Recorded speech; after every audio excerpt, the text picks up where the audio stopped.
یہ پاک سید عالم صلی اللہ علیہ وسلم نے ہمیشہ قربانی فرمائی، ہمیشہ۔ آج تو حضور نے ایک فرمایا، اللہ ہم سب کو حج کی توفیق عطا فرمائے اور بار بار حج کی توفیق دے۔ صحابہ نے 40 حج فرمائے ہیں، 50 حج فرمائے، حضرت فضیل بن عیاض نے 60 حج فرمائے۔ اللہ کو توفیق دے، قبول فرمائے اور اللہ سب کو بار بار وہ موقع نصیب فرمائے۔ تو نبی پاک صلی اللہ تعالیٰ علیہ وسلم نے حج ایک فرمایا، قربانی حضور جس دن مدینے آئے اس وقت شروع فرمائی، اور ہر سال حضور قربانی دیتے، ہر سال 2 جانور ذبح فرمائے۔ یا رسول اللہ صلی اللہ تعالیٰ علیہ وسلم 2 کا کیا مقصد فرمایا؟ ایک میری طرف سے، ایک میری غریب امت کی طرف سے۔ یا رسول اللہ صلی اللہ علیہ وسلم کس طرف سے فرمایا؟ ایک میری طرف سے، ایک میری امت کی طرف سے۔ کبھی فرمایا ایک میری طرف سے، ایک میرے اہل بیت اور میری امت کی طرف سے۔ 2 جانور حضور نے ذبح فرمائے، اور پھر میرے حبیب پاک صلی اللہ تعالیٰ علیہ وسلم کے غلام مولا علی شیر خدا، ابن ماجہ کی روایت ہے، حضرت علی شیر خدا فرماتے ہیں کہ نبی پاک علیہ السلام 2 جانور ذبح کرتے تھے۔ خود حضرت علی کی جب باری آئی تو انہوں نے بھی 2 فرمائے۔ تو صحابہ نے پوچھا کہ علی 2 کیوں؟ 2 کس لیے؟ تو حضرت علی رضی اللہ تعالیٰ عنہ فرمانے لگے، مجھے میرے حبیب نے وصیت فرمائی تھی کہ علی تو نے 2 کرنے، ایک اپنی طرف سے کیا کرنا، ایک میری طرف سے کرنا۔ تو میں ایک اپنی طرف سے دیتا ہوں، ایک اپنے نبی پاک کی طرف سے دیتا ہوں صلی اللہ علیہ۔ 2 جانور۔ آپ لوگوں نے سنی ہوئی ہے یہ بات کہ مہینہ کھانا نہیں پکتا تھا حضور کے گھر میں۔ حضرت عائشہ فرماتی ہیں 3 چاند اور 3 سورج کٹھے کبھی نہیں دیکھے جب ساتھ روٹی بھی کھائی ہو، یعنی 3 دن مسلسل کبھی کھانا نہیں کھایا۔ قربانیاں کتنی دیں؟ بولیے۔ حضرت علی شیر خدا کا مکان کوئی نہیں اپنا، کوئی گھر نہیں بنایا۔ مولا کائنات شیر خدا، میں نے یہ بات پھر دہرا رہا ہوں، پہلے بھی میں نے عرض کی تھی، پکا کرنے کے لیے دہرا رہا ہوں۔ حضرت علی کا کوئی کاروبار نہیں بظاہر۔ بی بی صاحبہ فرماتی ہیں کہ کئی ہفتے صرف سرکہ اور کھجوریں۔ قربانیاں کتنی؟ اسی سارے صاحب لان ٹورے ہیں کہ ساڑھے تے لگ دیئے کہ نہیں، پکا۔ اور پھر جب بات ہوتی ہے دینے کی تو ماحول اور ہوتا ہے، جب لینے کی باری ہوتی ہے تو ماحول اور ہوتا ہے۔ قربانی واجب ہے اس شخص پر جس کے پاس 52.5 تولے چاندی یا 7.5 تولے، لیکن میں 7.5 تولے والا فتویٰ نہیں دیتا، میں 52.5 تولے چاندی والا فتویٰ دیتا ہوں، اس لیے کہ 52.5 تولے چاندی تو شاید تولہ یا 1.5 تولہ سونے کے برابر ہی ہو جائے، ٹھیک ہے نا جی؟ تو 7.5 تولے سونا 50-60 ہزار روپیہ جس آدمی کے اکاؤنٹ میں موجود ہے وہ قربانی کرے۔ بلکہ امام شافعی رحمۃ اللہ علیہ فرمایا کرتے تھے جس نے 3 کمروں کو تالا لگایا ہوا ہے وہ 3 کمرے فارغ ہیں، اس کے کسی کام کے نہیں، ان کی قیمت کا حساب لگائے، اور چھت پہ سٹور بنا دیا ہے، کوئی مطلب نہیں اس کا، اور جو ویسے رکھی ہوئے ہیں کوئی معنی ہی نہیں کمرے کا، فرماتے تھے حساب لگائے، قربانی کرے۔ رب کریم کی بارگاہ میں دینے کا جب معاملہ آیا تو گول کر گیا کام۔ میرے رسول کائنات سرور عالم صلی اللہ علیہ وسلم کا جب اپنے لیے چیزیں استعمال کرنے کا ماحول ہے تو محبوب پاک علیہ السلام نے مہینہ روٹی نہیں پکائی۔ یہاں جو آدمی ہر جمعرات کو 4 کلو بکرے کا گوشت پکاتا ہے اور ہر تیسرے دن مرغی کا گوشت لاتا ہے، وہ قربانی کی باری آتی ہے تو کہتا ہے میرے پہ لگتی نہیں۔ وہ ٹھیک ہے ابا جی لے آئے، ابا جی کی طرف سے قربانی ہے، اس دفعہ ابا جی کی، اگلی دفعہ اماں جی کی، اس سے اگلی دفعہ دادی جی کی۔ او خدا کے بندو، جس آدمی کے پاس پیسے ہیں پہلے اپنی قربانی واجب ہے۔ میری بات کی سمجھ آ رہی ہے عزیزوں کو؟ جو آدمی صاحب استطاعت ہے پہلے کس کی قربانی کرے گا؟ وہ کمائی کرتا ہے، اس کے اپنے اکاؤنٹ میں تنخواہ آتی ہے، ابا جی کے اکاؤنٹ میں نہیں آتی۔ اس نے اپنا بینک بیلنس چوری بھی رکھا ہوا ابا جی سے۔ پہلے اپنی قربانی کرے، اگر اس کو شوق ہے، دل کرتا ہے تو ایک اور خریدے، پھر ابا جی کی طرف سے کرے۔ اگر اللہ نے توفیق دیا تو ایک اور خریدے، اماں جی کی طرف سے کرے، اور اگر اس کے دل کو اللہ ٹھنڈک عطا کرے، سکون کرے، تو پھر اپنے رسول کی طرف سے بھی قربانی دے، پھر اپنے محبوب کی جانب سے بھی قربانی کرے۔ نبی پاک صلی اللہ تعالیٰ علیہ وسلم نے ہر سال 2 قربانیاں دی، 10 سال، کل کتنی ہوگی 10 سالوں میں؟ بولیے۔ اور جب حضور حج کرنے گئے نبی پاک نے 63 اونٹ ذبح فرمائے، ایک اونٹ میں کتنی قربانیاں ہوتی ہیں؟ 63 اونٹ حضور نے ذبح فرمائے. اور حدیث بڑی مزیدار ہے. حضرت ابو ہریرہ رضی اللہ تعالیٰ عنہ فرماتے ہیں کہ جب اونٹ ذبح کرنے کی باری آئی تو ہم سوچ رہے تھے، پریشان تھے کہ یہ تو بڑا مشکل ہے ذبح کرنا، بڑا مشکل ہے، اس کو تو نہر کرنا پڑتا ہے، گرانا پڑتا ہے، باندھنا پڑتا ہے. سب سے مشکل کام اونٹ ذبح کرنا ہے. تو نبی پاک صلی اللہ علیہ وسلم کی تو عادت کریمہ ہے، اپنے ہاتھ سے ذبح کرتے ہیں حضور. وہ ہمارا اللہ خیر کرے، اب اللہ ہی حافظ ہے. ذبح کرنا تو دور کی بات ہے. ہمارا جو بی اے پاس لڑکا ہے نا، اس کو ڈر آتا ہے جانور کے پاس کھڑے ہوتے ہوئے. کہتے ہیں بچوں کو اندر لے جاؤ، 10 سال کا 12 سال کا، اس کو اندر لے جاؤ، ذبح کرنا ہے، روئے گا. اب بس کرو یار، یہ کس قوم سے تمہارا تعلق پڑ گیا ہے؟ ہمارے تو 12 اور 14 سال کے معوذ اور معاذ ابو جہل کی گردن کاٹ کے رکھ دیا کرتے تھے. اور تو بچہ بکرا ذبح کرنے سے ڈرا رہا ہے. اس کو کھڑا کر لا کے. قربانی تو جہاد کی ٹریننگ ہے. وہ کھڑا کر، اس کو کہا بیٹا یہاں کھڑا ہو، اللہ کے رستے میں بکرے کی گردن کاٹنی ہے. اگر کوئی شخص خدا رسول کے دین کی مخالفت کرے، کفر کا جھنڈا اٹھائے، تو اس کی گردن بھی کاٹنی ہے. یہ ٹریننگ ہے بچوں کے لیے. یہاں عجیب ماحول ہے، ڈر لگ رہا ہے، پیچھے ہٹ جاؤ. اور جس صاحب کی قربانی ہے وہ بھی کوئی 1.5 کلومیٹر کے فاصلے پہ کھڑے ہیں، دور کھڑے ہو کے دیکھ رہے ہیں. نفیس ہی بڑے ہیں جناب، لطیف ہی بڑے ہیں. کپڑوں کو کوئی قطرہ خون کا لگ گیا تو بڑی مصیبت بن جائے گی. اور امیر آدمی، اس کا تو گھر کسائی نے خود فون کیا ہے کہ صاحب سب سے پہلے میں آپ کے گھر آؤں گا. اس کو پتہ ہے کہ منہ مانگی قیمت ملے گی. مہربانی فرمائے، قربانی میرے رسول پاک صلی اللہ علیہ وسلم سے زیادہ نفاست والی طبیعت کسی کی نہیں. صحابہ کہتے ہیں اتنا حسین محبوب کا انداز تھا کہ کبھی کپڑوں پہ مکھی بھی نہیں بیٹھی تھی. اور حضور سے ہم سلام لیتے تھے، دست مبارک چومتے تھے تو ہمارے ہاتھوں سے کستوری کی خوشبو آنے لگتی تھی. اور فرماتے ہیں نبی پاک کا ہاتھ یوں ہوتا تھا کہ برف بھی اتنی ٹھنڈی نہیں جتنا پیارا حضور کا ہاتھ ٹھنڈا ہوتا تھا. پھر بھی حضور دست مبارک میں خنجر پکڑتے، جانور کو لٹاتے اور اپنی طامت کو سمیٹتے، اور اللہ کے حبیب گھٹنا رکھتے اس کی گردن پر، اور بسم اللہ اللہ اکبر کہہ کے ذبح فرماتے. حضور خود دست مبارک سے. تو اتنا زیادہ نازک مزاج ہو گیا ہے کہ اب یہ والی سنت ادا کرنا مشکل ہو گیا تیرے لیے. 63 اونٹ ہیں. اور صحابہ کرام علیہم رضوان فرماتے ہیں کہ حال یہ ہے، ہم سوچ رہے ہیں کیسے ذبح کریں گے، کیا کریں گے، کیسے گرائیں گے. اور نبی پاک صلی اللہ علیہ وسلم کہتے ہیں ہم ابھی سوچ میں ہی تھے کہ حضور نے چھری پکڑی. خنجر جب حضور نے اٹھایا تو فرماتے ہیں اونٹ دوڑتا ہوا آیا اور نبی پاک کے سامنے آ کے لیٹ گیا. فرماتے ہیں اللہ کے رسول نے بسم اللہ اللہ اکبر کہہ کے ذبح کیا. اس نے ٹانگ بھی کوئی نہیں ہلائی، پیر بھی کوئی نہیں ہلایا. وہ کسی شاعر نے بڑی عجیب بات کہی تھی. اس نے کہا پھنسی جو دام میں بلبل تو لگی یوں کہنے، کرے گا قتل کیا تو نے جب اسیر مجھے، کباب شمع کے شولے پہ کیجیو سیاد، شکل گل نظر آئے دم اخیر مجھے. وہ کہتے ہیں بلبل کو شکاری، سیاد شکاری نے پکڑ لیا بلبل کو. تو سیاد سے بلبل کہنے لگی تو نے پکڑا ہے تو قتل تو کرے گا ہی نہ، کھائے گا تو صحیح، ایک میری منت ہے. شکاری کہنے لگا وہ کیا؟ تو بلبل کہنے لگی جب تو مجھے ذبح کرے نا اور پکائے تو مجھے پھول سے بڑی محبت ہے. اس طرح کرنا، کوئلے اتنے زیادہ دہکانا، اس قدر زیادہ آگ جلانا کہ ان کی شکل گلاب کے پھول کی طرح سرخ ہو جائے.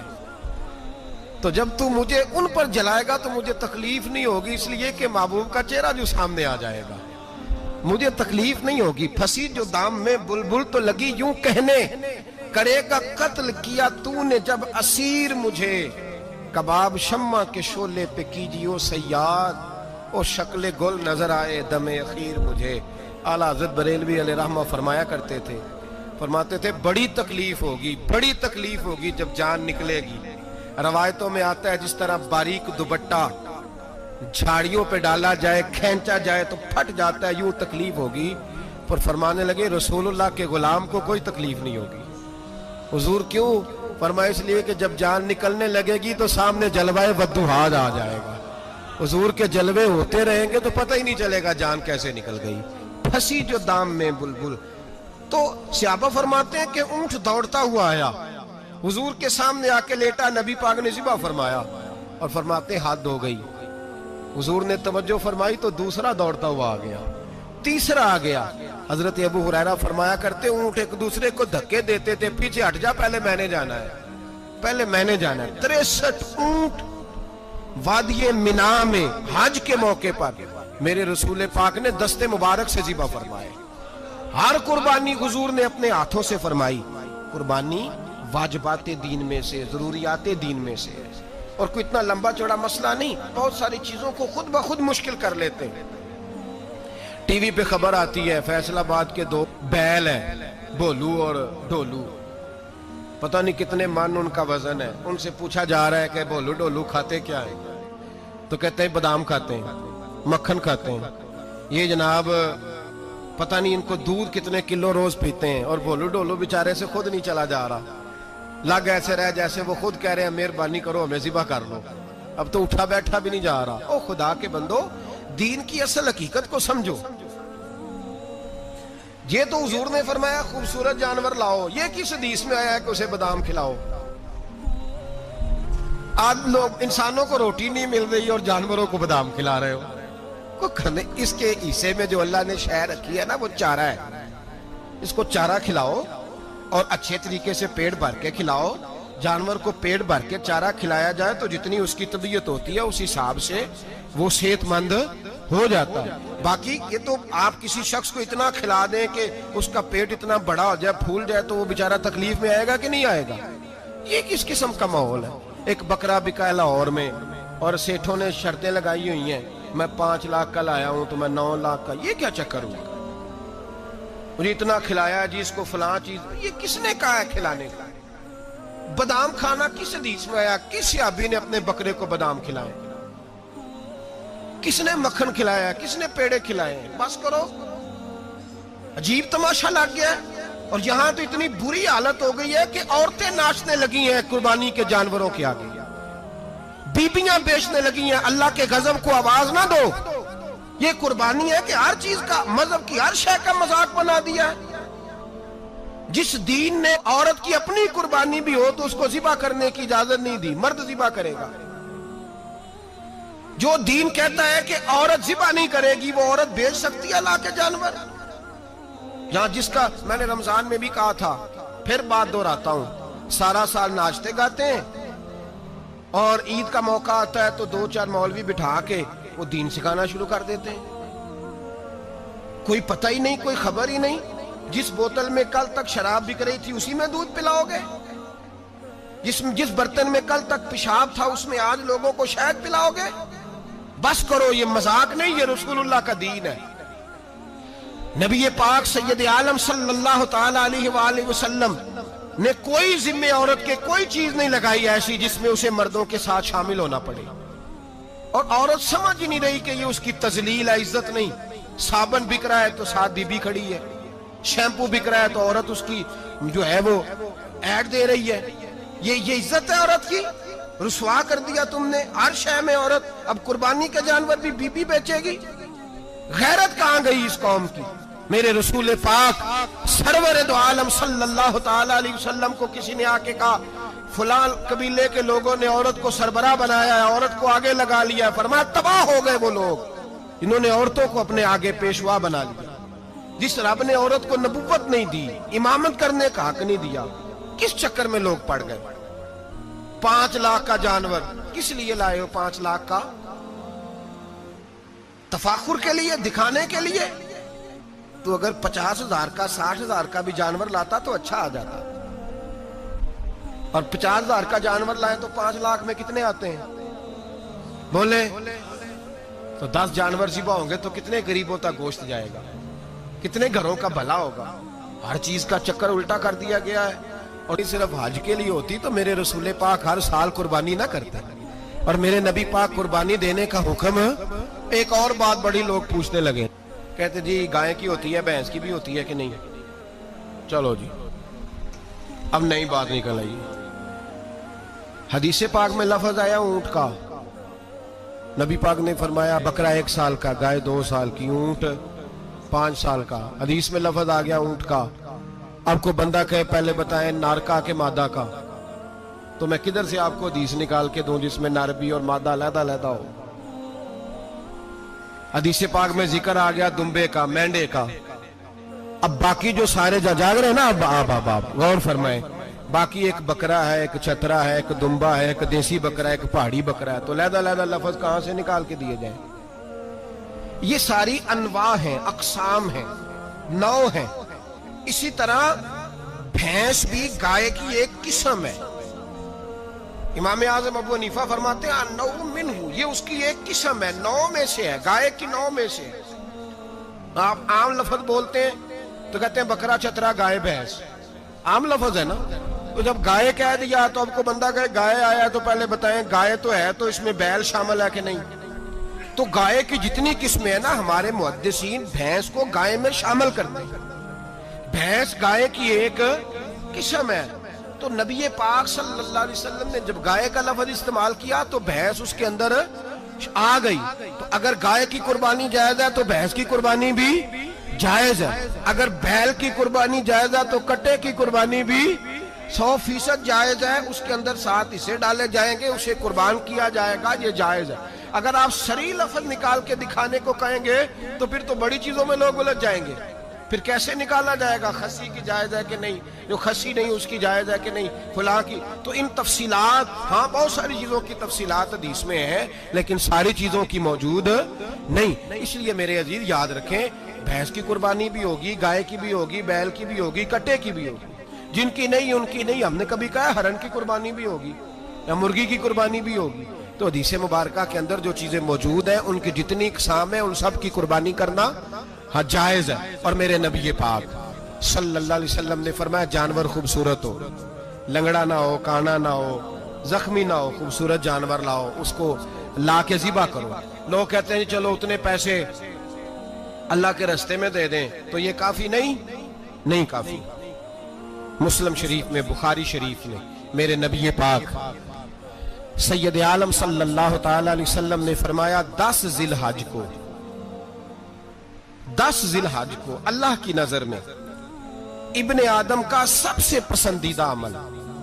لیکن نا 10 ذی الحج کو، کل 10 ذی الحج ہے تو بڑے کام ہوں گے. فجر کی نماز بھی ہوگی، تکبیرات تشریق بھی پڑھی جائیں گی. آج فجر سے شروع ہو گئی نا، 9 کی فجر سے لے کر 13 کی عصر تک تکبیرات تشریق پڑھی جائیں گی. اللہ اکبر، اللہ اکبر، لا الہ الا اللہ واللہ اکبر، اللہ اکبر وللہ الحمد، اللہ اکبر، اللہ اکبر، لا الہ الا اللہ واللہ اکبر، اللہ اکبر وللہ الحمد، اللہ اکبر، اللہ اکبر، لا الہ الا اللہ واللہ اکبر، اللہ اکبر وللہ الحمد. کوشش کریں جب بھی پڑھیں 3 بار پڑھیں. تکبیرات تشریق بھی پڑھی جائیں گی، فجر کی نماز بھی کل ہوگی، عید کی نماز بھی ہوگی، لوگ اور بھی کوئی ذکر اذکار کریں گے. لیکن میرے نبی پاک صلی اللہ علیہ وسلم نے فرمایا 10 ذی الحج کو اللہ کو اپنے بندے کا جو کام سب سے زیادہ پسند ہے وہ یہ ہے کہ وہ اللہ کے رستے میں جانور کا خون بہائے. حالانکہ نمازیں بھی ہیں، اذکار بھی ہیں، تکبیرات بھی ہیں، سارا کچھ ہے، پر اللہ کو سب سے زیادہ کیا پسند ہے؟ جانور کو قربان کرنا. یہ اللہ کو بڑے خوبصورت لفظ نبی پاک علیہ السلام نے فرمایا قربانی کا جانور قیامت کے دن اپنے سینگوں اور کھروں سمیت آئے گا، اور جس نے قربانی کی ہوگی اس کی بخشش کروا کے اسے جنت میں لے کر جائے گا. تو فرمایا ابن آدم کا سب سے پسندیدہ عمل یہ، سب سے پسندیدہ، کہ وہ 10 ذی الحج کو قربانی کریں، کوشش کریں خود ذبح کریں اپنا جانور. یہ حضور کی سنت ہے. یہ نہ ہو سکے تو نبی پاک صلی اللہ علیہ وسلم نے اپنے ہاتھوں سے ذبح کرنے لگے حضرت فاطمہ کا جانور. تو فرمایا فاطمہ ادھر آ کے اس کے پاس کھڑی ہو جاؤ، میں تمہارا جانور ذبح کرنے لگا ہوں. اپنے جانور کے پاس کھڑے ہوں. میرے جو بھائی ذبح کرنے کا کام کرتے ہیں نا، قصاب ہم کہتے ہیں، سارے قصاب نہیں ہوتے، بہت سارے لوگ یہ سعادت حاصل کرتے ہیں اور بڑے نیکی کا کام کرتے ہیں. اللہ انہیں بڑی بہترین جزا عطا فرمائے گا، بڑا خیر کا کام کرتے ہیں. لیکن چونکہ رش ہوتا ہے ایسے لوگوں کے پاس، تھوڑی جلدی بھی ہوتی ہے. پہلی تو کوشش کریں تکبیر خود ڈالیں، یہ نہیں ہو سکتا تو قریب کھڑے ہوں. ہمارے ہاں ایک رواج یہ بھی ہے کہ 2 بندے ہاتھ رکھتے ہیں. ذبح وہ کر رہا ہوتا ہے تو جس کی قربانی ہوتی ہے اس کو کہتے ہیں تو بھی ساتھ ہاتھ رکھ. ہوتا ہے نا جی بہت ساری جگہوں. اب حکم یہ ہے شریعت اسلامیہ کا کہ جب جانور ذبح کریں گے تو پڑھیں گے بسم اللہ اللہ، بسم اللہ اللہ۔ ہاں نبی پاک صلی اللہ علیہ وسلم نے لمبی دعا پڑھی، صحابہ بھی لمبی دعا، انی وجہت وجہی للذی فطر السماوات والارض حنیفا وما انا من المشرکین، یہ بھی پڑھا۔ اور پھر میرے رسول پاک صلی اللہ علیہ وسلم نے یہ بھی کہا کہ اللہ میری طرف سے قبول فرما، میری امت، میری اہل بیت کی طرف سے قبول فرما۔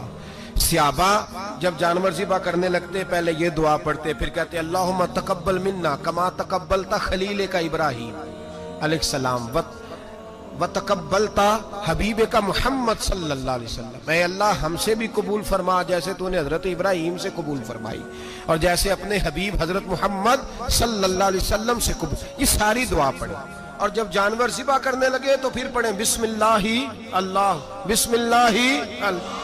اچھا دو آدمیوں نے ہاتھ رکھا ہوا ہے، دو آدمیوں،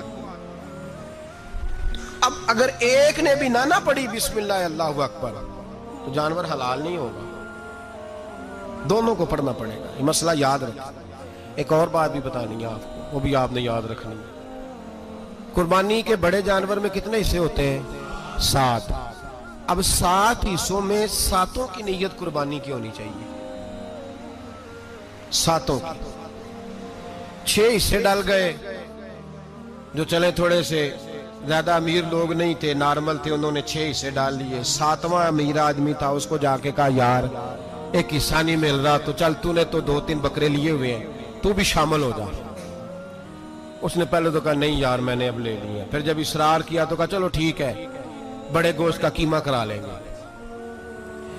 تو اس طرح کرو، ڈال لو میرا بھی حصہ۔ اب 6 کی نیت قربانی کی، 7ویں کی گوشت کی، کسی کی بھی قربانی نہیں ہوگی، گئے سارے۔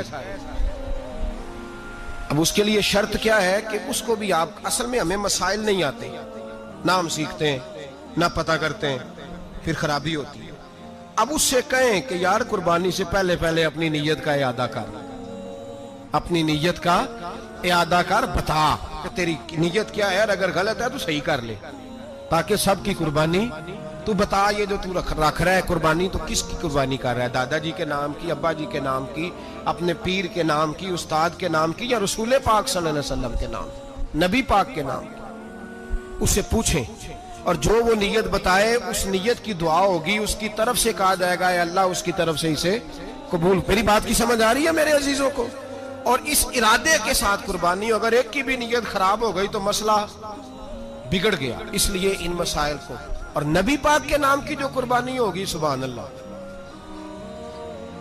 میں کرامات کا زیادہ قائل نہیں، ہم کرامات کے نہیں کیفیات کے قائل ہیں، کیفیات کے۔ اور دین ویسے بھی لفظوں کا نام نہیں، کیفیت کا نام ہے۔